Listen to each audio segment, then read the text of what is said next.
Welcome back to the top 50. God, I was going back in time there. It's the top 50 tracks of all time. But the reason I was talking about the top 40 is we're moving into number 40. So we're getting through this countdown. Today's is another drop, same as yesterday's or the other days. This one's down 27 places from number 13 in the top 40. Wasn't in the top 30, which I'm a little bit surprised at there, but then 30 is there's not as many tracks I could pick. I'm getting a bit bad at mentioning years. I know I said that Taylor was last year, 2019, but then when we did Dave Matthews, I forgot to say that was one of the 90s, 98 that one was. So now we're going back, way back, 1972, with the shortest track of the 50. I'm pretty sure of that. I haven't double checked 100%, but it comes in at 1 minute and 40 seconds, so I can't see much being shorter than this one. Instrumental, there's a couple of them in the chart, which is why I say the top 50 tracks of all time rather than top 50 songs. So I can't have songs if this one's in. Band I listened to a lot at university. I think a couple of people introduced me to them there. I'd listened to them a lot before, but later on, in terms of their later music, so their 80s, they were pretty big in the 70s, 80s and 90s. I'd say much bigger in the mid to late 80s. That's when they really took off.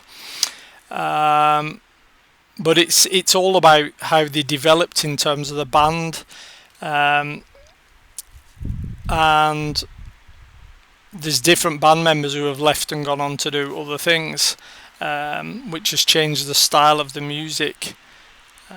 There's a lot of stuff of theirs I like throughout all the different periods, but there's two particular names. When I give you these two, it's going to be pretty obvious who I'm talking about now, but Gabriel was one that was a big, he was in the beginning, but then quite a few people say that they started to go gradually downhill after he'd left, and that's where I've got to strongly disagree, because I think the talent or the influence behind the band was actually a man called Steve Hackett. So it was when he left I felt like they weren't as good, even though that's when commercially they're better, because they're much more popular after both Gabriel and Hackett have gone off and done their own different things, and a certain Phil Collins became a little bit more significant. We are of course talking about Genesis. The album here is Foxtrot, where Gabriel and Hackett are still part of the gang, and this track, obviously, for those who know the album, is Horizons, which is almost a rip-off. It's almost a cover version, because it's actually playing around with a back track. I can't remember the name of the back track. Don't ask me to get all classical and technical there. And I thought about that when I heard it early on, that it sounded more like a classical piece. But it's such a beautiful little tune. It's just one of those that just stays with you. Oh, I could just listen to it right now, which you're going to do, of course, because you're now going to listen to track 40 of the top 50 tracks of all time.